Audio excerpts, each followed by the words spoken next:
sudah terlalu lama jadi juru bicara Prabowo, saya sudah terlalu lama jadi juru bicara partai, tahun. Jadi saya sekarang juru bicara rakyat. Kok nggak pernah saya lihat Bung Fadlizon memuji pemerintah, adanya kritik aja. Gimana itu? Saya bingung mau memuji yang mana. Masa nggak ada yang baik? Saya bingung aja. Coba dari mulai 6 bulan yang lalu saya bingung mau memuji yang mana.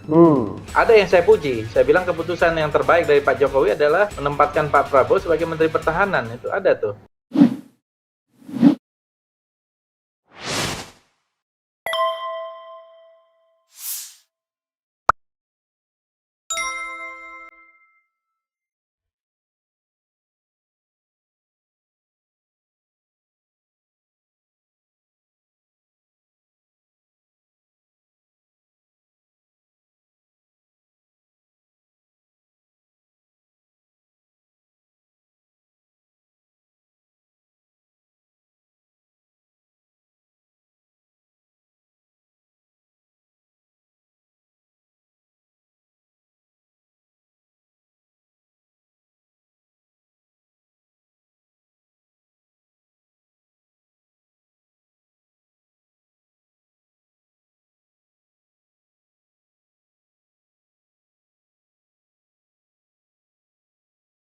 Posisi politik Gerindra menurut saya ini ambigu.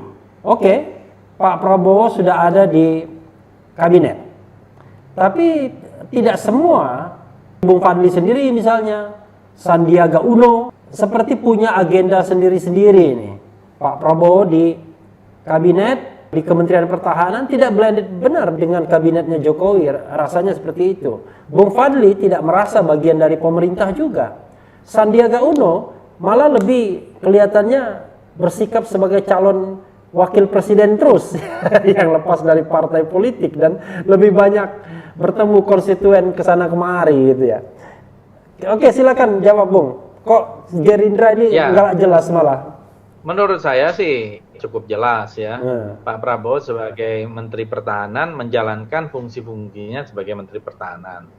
Kalau saya sebagai anggota DPR, ya saya menjalankan fungsi-fungsi saya sebagai anggota DPR legislatif yang juga dipilih oleh rakyat dan tentu saja harus bersikap objektif. Objektif itu adalah menurut saya kalau ada kebijakan yang bagus kita dukung. Tapi kalau ada kebijakan yang jelek ya kita kritisi. Kalau lebih banyak kebijakan yang jelek ya lebih banyak lagi kritiknya. Semakin banyak kebijakan bagus susah kita mau mengkritiknya gitu. Jadi saya menjalankan fungsi saya sebagai parlemen ya harus bicara parley ya, dan kemudian saya kira banyak yang juga mengatakan saya waktu itu kenapa tidak menjadi juru bicara partai atau juru bicara Prabowo. Saya sudah terlalu lama jadi juru bicara Prabowo, saya sudah terlalu lama jadi juru bicara partai, tahun. Jadi saya sekarang juru bicara rakyat. Jadi juru bicara Prabowo cukup Dhanil Anzar Simanjuntak. Nah, sudah ditunjuk Pak Dhanil juru bicara Pak Prabowo. Saya kira masa kita di situ-situ aja. Ya kan? Jadi yang paling penting di atas segalanya dalam bernegara ini kan rakyat. Oke. Ada satu pertanyaan yang menarik ya. Kalau yang bagus kita baik, bilang baik. Kalau yang tidak bagus ya kita kritik. Tapi kalau kita lihat tweetnya Fadlizon, kok nggak pernah saya lihat Bung Fadlizon memuji pemerintah, adanya kritik aja. Gimana itu? Saya bingung mau memuji yang mana. Masa nggak ada yang baik? Saya bingung. Ya, saya bingung aja. Coba dari mulai 6 bulan yang lalu saya bingung mau memuji yang mana. Ya, ada yang saya puji. Saya bilang keputusan yang terbaik dari Pak Jokowi adalah menempatkan Pak Prabowo sebagai Menteri Pertahanan. Itu ada tuh. Oh, itu aja. Digitalnya ada. Yang lain nggak ada. Yang lain saya belum menemukan lah. Gitu ya. Ada kalau nggak salah 1-2 hal yang lain gitu. Oke. Ya nggak apa-apa ya. Karena kan persepsi orang kan berbeda-beda. Nah kita yang lebih konkret lagi. Kita tahu Perpu nomor 1 tahun 2020. Itu banyak yang protes itu. Yang protes itu pendukung Prabowo Sandi itu. Ada Amin Rais, ada Din Samsudin ya, yang sudah mengajukan judicial review karena dianggap ini perpu perampokan uang negara nih. Ada 405 triliun tidak boleh digugat secara pidana perdata, bukan kerugian negara, tidak boleh dipetunkan. Tapi saya baca Gerindra termasuk yang menerima Perpu tersebut. Ini gimana duduk ceritanya? Hanya satu-satunya yang menolak PKS. Bagaimana, Bung? Ini makin menunjukkan posisi in between-nya Gerindra. Karena merupakan konsekuensi dari koalisi dengan pemerintah ya. Jadi ada permintaan-permintaan tertentu dari pemerintah itu supaya mendukung dalam kebijakan-kebijakan itu. Tapi saya pribadi mengatakan bahwa Perpu itu bermasalah, gitu ya. Saya kira Perpu itu memang dibuat dengan tergesa-gesa. Harusnya udah banyak koreksi terhadap itu, merugikan, dan Perpu ini juga lebih banyak memberikan satu peluang dan ruang bagi kalangan investor ketimbang membicarakan tentang coronanya sendiri. Yang 405 triliun itu kan hanya 75 saja sebetulnya yang untuk secara spesifik untuk COVID-19 gitu loh. Dan ini saya termasuk yang pertama kali membuat pernyataan itu, saya buat tulisan pendek ketika baru-baru saja Perpu ini dikeluarkan. Jadi memang resiko dari sebuah politik dengan skema seperti sekarang ini adalah sulit kita untuk melakukan perdebatan, tantangan terhadap sebuah kebijakan. Saya kira agak susah karena ini juga sistem kita ini kan presidensial. Karena presidensial yang membuat satu kekuatan yang begitu besar kepada presiden, apalagi kemudian didukung oleh partai-partai politik yang mayoritas, ya tentu akan relatif lebih leluasa. Saya kira jangan terlalu banyak berharap lah dari partai politik sekarang ini. Termasuk Gerindra. Partai politik saya katakan. Kan saya bilang termasuk Gerindra kan partai politik. Ya, untuk sekarang ini ya, karena menjadi mayoritas itu adalah bagian dari sebuah pemerintahan. Tetapi karena kita juga jangan terlalu banyak lah juga berharap dari media yang seharusnya di dalam demokrasi menjadi pilar keempat dari demokrasi. Jadi berharapnya dengan media sosial saja. Berharap aja kepada rakyat saja dan kepada Tuhan, ya, terutama adalah kepada Tuhan gitu ya. Mungkin kita harus lebih banyak berdoa supaya bangsa dan negara ini selamat gitu. Maksud Bung Fadli, politik mainstream itu sudah terlalu didominasi oleh satu arus termasuk media massanya begitu. Ini sudah dikuasai oleh oligarki. Ya. Jadi Pak Prabowo masuk oligarki itu enggak? Sekarang Pak Prabowo menjalankan tugasnya sebagai Menhan. Ya, mudah-mudahan beliau pada waktunya saya kira menjalankan itu akan lebih banyak manfaatnya bagi bangsa dan negara. Sejauh ini saya masih optimis melihat itu. Tetapi kan itu hanya menjadi salah satu. Ya beda kalau misalnya Pak Prabowo menjadi presiden, itu sangat berbeda sekali. Bung, Anda juga termasuk yang sangat kritis mengkritik kartu prakerja. Kita tahu bahwa misalnya Jumhur Hidayat mengatakan wah itu perampokan uang negara. Karena dia hitung kalau cuma 2.000 materi pelatihan, itu kalau masing-masing 70 juta cuman 140 miliar. Ngapain kita menggelontorkan 5,6 triliun? Saya ingin nada dan pernyataan yang keras dari seorang Fadlizon dalam menyikapi fenomena ini ya. Bolehlah dikaitkan dengan soal ini proyek pasca pemilu dan lain sebagainya. Karena 5,6 triliun itu luar biasa, Bung. Silakan, Bung. 5,6 triliun ya itu angka yang luar biasa besar.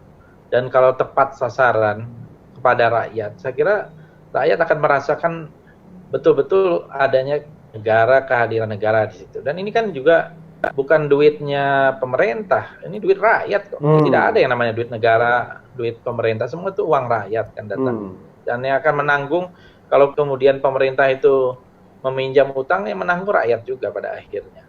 Jadi jelas kebijakan ini, kartu prakerja. Itu prakerja ini tidak sama sekali relevan dengan dampaknya COVID. Kemudian tidak tepat sasaran. Ada juga kan yang dibuktikan mudah sekali tidak tepat sasarannya itu ya oleh salah seorang wartawan senior. Ya, Grace News. Grace News itu. Saya kira itu sangat mencerahkan. Kemudian banyak lagi hal-hal yang lainnya. Jadi harusnya ada uang 5,6 triliun itu langsung saja bagikan kepada rakyat yang terdampak, terutama petani, buruh, ya, mereka-mereka yang pedagang ya kaki lima, pedagang kecil, apa yang terkena dampak langsung itu dibagikan saja. Menurut saya itu jauh lebih bermanfaat ketimbang melalui satu proses yang menurut saya ini saya mau tertawa aja udah susah gitu ya melihatnya. Ini betul-betul sebuah dagelan gitu. Nah. Ya. Masa orang di tengah ini dilatih untuk prakerja yang benar aja gitu. Yang kerja aja kehilangan pekerjaan. Yang kerja kehilangan pekerjaan, kecuali pekerja dari Cina yang datang ya.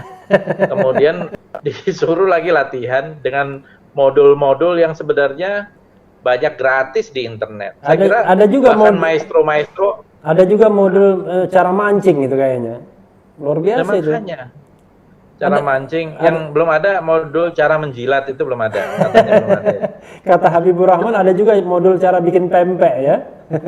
Kalau soal jadi maksud saya adalah itu benar-benar penyelewengan dana ya, dan saya kira harus ada satu audit, apalagi prosedurnya itu tidak melalui sebuah tender yang terbuka, yang transparan, apalagi itu tadinya dilakukan oleh, kalau tidak salah yang terlibat juga adalah oknum-oknum staf khusus ya.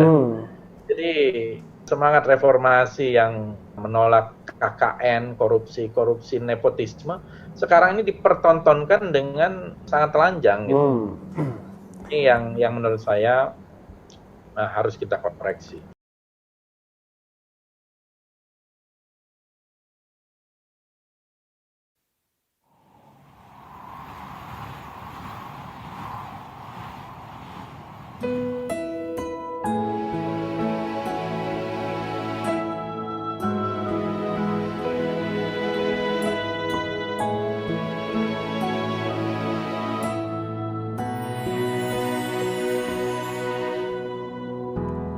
Ketika matahari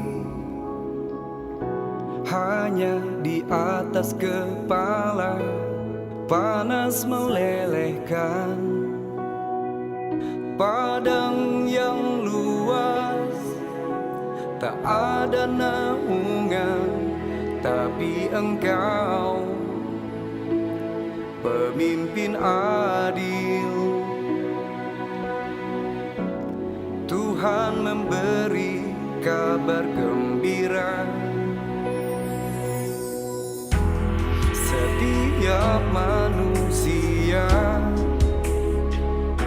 adalah khalifah di muka bumi ini, tapi Engkau khalifah dari khalifah, Kau dinaungi, Kau diselamatkan. Oh, dari hari pembalasan Engkau bisa bawa mata air kebaikan bagi manusia.